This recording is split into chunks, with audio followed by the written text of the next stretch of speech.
80ನೇ ಸ್ವಾತಂತ್ರ್ಯ ದಿನಾಚರಣೆ ಸ್ವಾತಂತ್ರ್ಯಕ್ಕಾಗಿ ನಡೆದ ಹೋರಾಟವನ್ನು ಸ್ಮರಿಸಿದ ತಹಶೀಲ್ದಾರ್ ಸುರೇಶ್ ಮುಂಜೆ. ವೀಕ್ಷಕರೇ, ನಿಪಾಣಿಯಲ್ಲಿ 80ನೇ ಸ್ವಾತಂತ್ರ್ಯ ದಿನಾಚರಣೆ ಅಂಗವಾಗಿ ನಿಪಾಣಿ ತಾಲೂಕಿನಲ್ಲಿ ನಡೆದ ಕಾರ್ಯಕ್ರಮದಲ್ಲಿ ತಹಶೀಲ್ದಾರ್ ಸುರೇಶ್ ಮುಂಜೆ ಅವರು ಸ್ವಾತಂತ್ರ್ಯ ನಮಗೆ ಹೇಗೆ ದೊರಕಿತು ಎಂಬುದರ ಕುರಿತು ಮಾತನಾಡಿ ಸ್ವಾತಂತ್ರ್ಯ ಹೋರಾಟದ ಇತಿಹಾಸವನ್ನು ಸ್ಮರಿಸಿದರು. ಭಾರತದ ಸ್ವಾತಂತ್ರ್ಯಕ್ಕಾಗಿ ಅನೇಕ ಮಹನೀಯರು ತಮ್ಮ ಜೀವವನ್ನೇ ತ್ಯಾಗ ಮಾಡಿದ್ದಾರೆ. ಬ್ರಿಟಿಷರ ಆಡಳಿತದ ವಿರುದ್ಧ ನಡೆದ ಹೋರಾಟ, ದೇಶಭಕ್ತರ ತ್ಯಾಗ ಹಾಗೂ ಹೋರಾಟಗಾರರ ಬಲಿದಾನದ ಫಲವಾಗಿ ಭಾರತಕ್ಕೆ ಸ್ವಾತಂತ್ರ್ಯ ದೊರಕಿದೆ ಎಂದು ಅವರು ವಿವರಿಸಿದರು.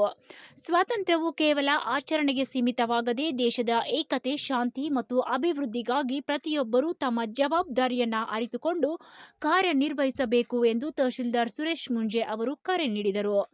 ಕಾರ್ಯಕ್ರಮದಲ್ಲಿ ವಿವಿಧ ಗಣ್ಯರು, ಅಧಿಕಾರಿಗಳು, ಸಾರ್ವಜನಿಕರು ಹಾಗೂ ಪೊಲೀಸ್ ಸಿಬ್ಬಂದಿ ಉಪಸ್ಥಿತರಿದ್ದರು. ದೇಶಭಕ್ತಿ ಹಾಗೂ ರಾಷ್ಟ್ರಾಭಿಮಾನದ ವಾತಾವರಣದಲ್ಲಿ ಕಾರ್ಯಕ್ರಮ ಜರುಗಿತು. ಸ್ವಾತಂತ್ರ್ಯ ಹೋರಾಟಗಾರರ ತ್ಯಾಗವನ್ನು ಸ್ಮರಿಸಿ ದೇಶದ ಅಭಿವೃದ್ಧಿಗೆ ಕೈ ಜೋಡಿಸುವುದು ನಮ್ಮೆಲ್ಲರ ಕರ್ತವ್ಯ ಎಂಬ ಸಂದೇಶವನ್ನು ಕಾರ್ಯಕ್ರಮದಲ್ಲಿ ಮೊಳಗಿಸಲಾಯಿತು. ಸ್ವಾತಂತ್ರ್ಯ ದಿನಾಚರಣೆಯನ್ನು ಆಚರಿಸುತ್ತಿದ್ದು 1947ರಿಂದ 79 ವರ್ಷಗಳು ಪೂರ್ಣಗೊಂಡಿದ್ದು ಇದು 80ನೇ ಸ್ವಾತಂತ್ರ್ಯ ದಿನೋತ್ಸವವಾಗಿದೆ. ನಿಪಾಣಿ ತಹಶೀಲ್ದಾರ್ ಸುರೇಶ್ ಮುಂಜೆ ಧ್ವಜಾರೋಹಣ ಮಾಡಿದ್ದು, ಇದರ ನಂತರ ಪೊಲೀಸ್ ಪಡೆ ಮತ್ತು ಎನ್ಸಿಸಿಯಿಂದ ಧ್ವಜವಂದನೆ ಸಲ್ಲಿಸಲಾಯಿತು. ಕಾರ್ಯಕ್ರಮದಲ್ಲಿ ನಿಪಾಣಿ ಶಾಸಕಿ ಗೌರವಾನ್ವಿತ ಶಶಿಕಲಾ ಜೊಲ್ಲೆ, ವಿವಿಧ ಇಲಾಖೆಗಳ ಆಡಳಿತ ಅಧಿಕಾರಿಗಳು, ಶಿಕ್ಷಕರು, ವಿದ್ಯಾರ್ಥಿಗಳು ಮತ್ತು ನಾಗರಿಕರು ಭಾಗವಹಿಸಿದ್ದರು. ಹಾಜರಿದ್ದ ಗಣ್ಯರನ್ನು ಸ್ವಾಗತಿಸಲಾಯಿತು. ಸ್ವಾತಂತ್ರ್ಯೋತ್ಸವದ ಸಂದರ್ಭದಲ್ಲಿ ಆಯೋಜಿಸಲಾದ ಸಾಂಸ್ಕೃತಿಕ ಕಾರ್ಯಕ್ರಮದಲ್ಲಿ ವಿದ್ಯಾರ್ಥಿಗಳು ದೇಶಭಕ್ತಿ ಗೀತೆಗಳನ್ನು ಪ್ರದರ್ಶಿಸಿದರು, ನೃತ್ಯ ಮಾಡಿದ್ದು, ವಿವಿಧ ಕಲೆಗಳನ್ನು ಪ್ರದರ್ಶಿಸಿದರು. ಅತ್ಯುತ್ತಮ ಪ್ರದರ್ಶನ ನೀಡಿದ ವಿದ್ಯಾರ್ಥಿಗಳನ್ನು ಸನ್ಮಾನಿಸಲಾಯಿತು ಮತ್ತು ಪ್ರಶಂಸನಾ ಪತ್ರಗಳನ್ನು ವಿತರಿಸಲಾಯಿತು. ನಿಪ್ಪಾಣಿಯ ಮುನ್ಸಿಪಲ್ ಹೈಸ್ಕೂಲ್ ಮೈದಾನದಲ್ಲಿ ಸ್ವಾತಂತ್ರ್ಯ ದಿನಾಚರಣೆಯ ಧ್ವಜಾರೋಹಣ ಕಾರ್ಯಕ್ರಮವನ್ನು ಉತ್ಸಾಹದಿಂದ ಮುಕ್ತಾಯಗೊಳಿಸಲಾಯಿತು. ಬ್ರಿಟಿಷರ ಗುಂಡಿಗೆ ತಮ್ಮ ಜೀವನವನ್ನ ಬಲಿದಾನ ಮಾಡಿದ್ರು. ಅದಕ್ಕೆ ಇವತ್ತೇ ನಾವು ಸ್ವತಂತ್ರ ಭಾರತದಲ್ಲಿ ಇಷ್ಟು ಆನಂದವಾಗಿದ್ದೀವಿ ಅನ್ನೋದನ್ನ ನಾವು ಯಾವತ್ತೂ ಕೂಡ ಮರಿಬಾರ್ದು. ಅದ್ರ ಬಗ್ಗೆ ಹೇಳ್ತಾ ಹೋದ್ರೆ 1 ಗಂಟೆ ಅಲ್ಲ 2 ಗಂಟೆನೂ ಕೂಡ ಸಾಕಾಗೋದಿಲ್ಲ. ಆದ್ರೆ ಇವತ್ತು ನನಗೆ ಬಹಳ ಹೆಮ್ಮೆ ಅನಿಸ್ತದೆ. ಇವತ್ತು ಒಬ್ಬ ತಹಶೀಲ್ದಾರ್ ಆಗಿ, ಒಬ್ಬ ಸರ್ಕಾರದ ಅಧಿಕಾರಿಯಾಗಿ ಒಂದು ಕಳಕಳಿಯನ್ನ ಇಟ್ಕೊಂಡು ಇವತ್ತು ಅವರೊಂದು 15 ನಿಮಿಷ ನಿಮ್ ಜೊತೆಲಿ ಇದ್ರ ಬಗ್ಗೆ ಚರ್ಚೆ ಮಾಡಿ ಸ್ವತಂತ್ರ ಪೂರ್ವದ ಇತಿಹಾಸ, ಸ್ವತಂತ್ರ ನಂತರದ ಇತಿಹಾಸವನ್ನ ಅವರು ಹೇಳುವಂತ ಪ್ರಯತ್ನವನ್ನ ಮಾಡಿ.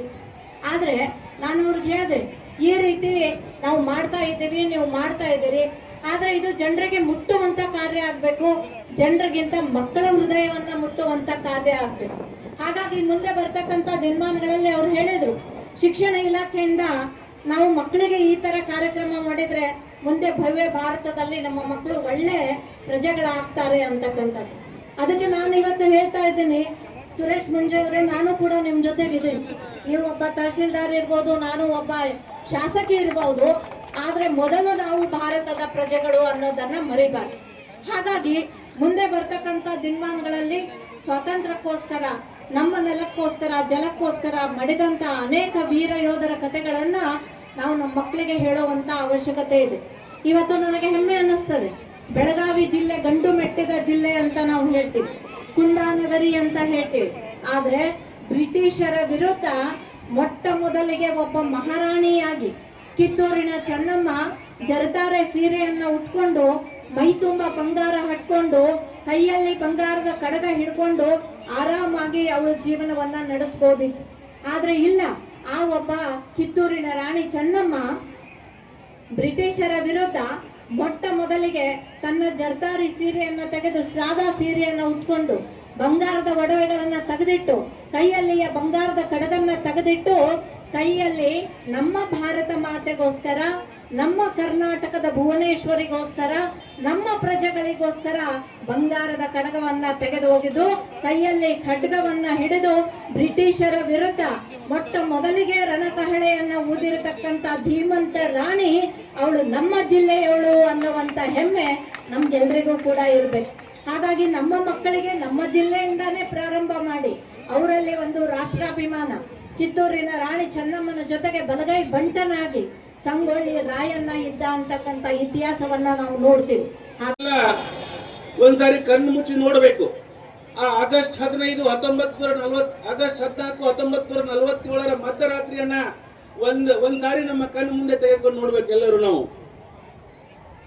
1947 ಆಗಸ್ಟ್ 14 ಮಧ್ಯರಾತ್ರಿ ಭಾರತದ ಕೆಂಪು ಕೋಟೆ ಮೇಲೆ ಆಂಗ್ಲರ ಧ್ವಜ ಹಾರಾಡ್ತಾ ಇರುತ್ತೆ. ಆ ಆಂಗ್ಲರ ಧ್ವಜ ಕೆಳಗಿಳಿತಕ್ಕಂತ ಒಂದು ಸೂಕ್ಷಣ, ಆ ಸೂಕ್ಷಣದ ಸಾಕ್ಷಿಗಳೆಲ್ಲ ನೀವುಗಳೆಲ್ಲ ಇದೀವೀಗ. ಆ ಒಂದು ಗಳಿಗೆ ಒಂದ್ಸರಿ ನಮ್ಮ ಕಣ್ಮುಂದೆ ಬರಬೇಕು. ಆಂಗ್ಲ ಧ್ವಜ ಕೆಳಗಿಳಿತಾ ಇದೆ. ಕೆಳಗಿಳಿದಾದ್ಮೇಲೆ ನಮ್ಮ ತ್ರಿವರ್ಣ ಧ್ವಜ ಆ ದಿಲ್ಲಿಯ ಕೆಂಪು ಕೋಟೆ ಮೇಲೆ ಮಧ್ಯರಾತ್ರಿ ಹಾರಾಡ್ತಾ ಇದೆ. ಅದನ್ನ ಒಂದ್ಸರಿ ಕಣ್ ತುಂಬಬೇಕು ನಾವು ಭಾರತೀಯರು. ನಮ್ಮ ಭಾರತ ದೇಶ ತಮ್ಗೆಲ್ಲ ಗೊತ್ತಿರುವಂತೆ ಸುಮಾರು 200ಕ್ಕೂ ಅಧಿಕ ವರ್ಷಗಳ ಕಾಲ ಬ್ರಿಟಿಷರ ಕಪಿಮುಷ್ಟಿಯಲ್ಲಿ ನೇರವಾಗಿ ಒಳಪಟ್ಟಿತ್ತು. ಅದಕ್ಕಿಂತ 100 ವರ್ಷ ಹಿಂದೆ ಬ್ರಿಟಿಷರು ನಮಗೆ ವ್ಯಾಪಾರಕ್ಕಾಗಿ ಸುಮಾರು 146 ವರ್ಷಗಳ ಕಾಲ ವ್ಯಾಪಾರಕ್ಕೆ ಬಂದಿದ್ದನ್ನು ನಾವೆಲ್ಲ ಕಾಣ್ತೇವೆ. ಸೊ ಈ ದಿನದಲ್ಲ ಭಾರತೀಯರಿಗೆ ಅತ್ಯಂತ ಸಡಗರ ಸಂಭ್ರಮದ ದಿನ. ಯಾಕಂದ್ರೆ ನಾವೆಲ್ಲರೂ ಸ್ವತಂತ್ರರಾಗಿರತಕ್ಕಂತ ದಿನ. ಆ ದಿನ ನಾವೆಲ್ಲರೂ ಕೂಡ ನಮ್ಮ ದೇಶದ ಹಿರಿಮೆ ಗರಿಮೆಯನ್ನ ಕೊಂಡಾಡತಕ್ಕಂತ ದಿನ. ಅಷ್ಟೇ ಅಲ್ಲ, ಈ ಒಂದು ಸ್ವತಂತ್ರ ಹೋರಾಟದ ಪಯಣದಲ್ಲಿ ಸುಮಾರು 8 ಲಕ್ಷಕ್ಕೂ ಅಧಿಕ ಜನ ಬಲಿದಾನವನ್ನು ಕೊಟ್ಟಿದ್ದಾರೆ. ಯಾವ ರೀತಿಯ ಬಲಿದಾನ ಅಂದ್ರೆ 18-20 ವರ್ಷದ ಯುವಕರು ಈ ಭಾರತ ಮಾತೆಯ ಮಡಿಲಿಗೆ ತಮ್ಮ ಪ್ರಾಣವನ್ನು ಅರ್ಪಣೆ ಮಾಡಿದ್ದಾರೆ. ಆಮೇಲೆ ಸಹಸ್ರ ಸಂಖ್ಯೆಯ ಜನರು ಆ ಬ್ರಿಟಿಷರ ಚಡಿ ಏಟಿಗೆ ಒಂದ್ಸಾರಿ ಚಡಿ ಏಟ್ ಕೊಟ್ರಂದ್ರ ಒಂದೇ ಮಾತರಂ ಅಂತ ಹೇಳ್ತಿರ್ತಕ್ಕಂತ ನಾವು ಈ ದೇಶ ಪವಿತ್ರ ಭೂಮಿ. ಆ ಒಂದು ಹಂತ 8 ಲಕ್ಷಕ್ಕೂ ಅಧಿಕ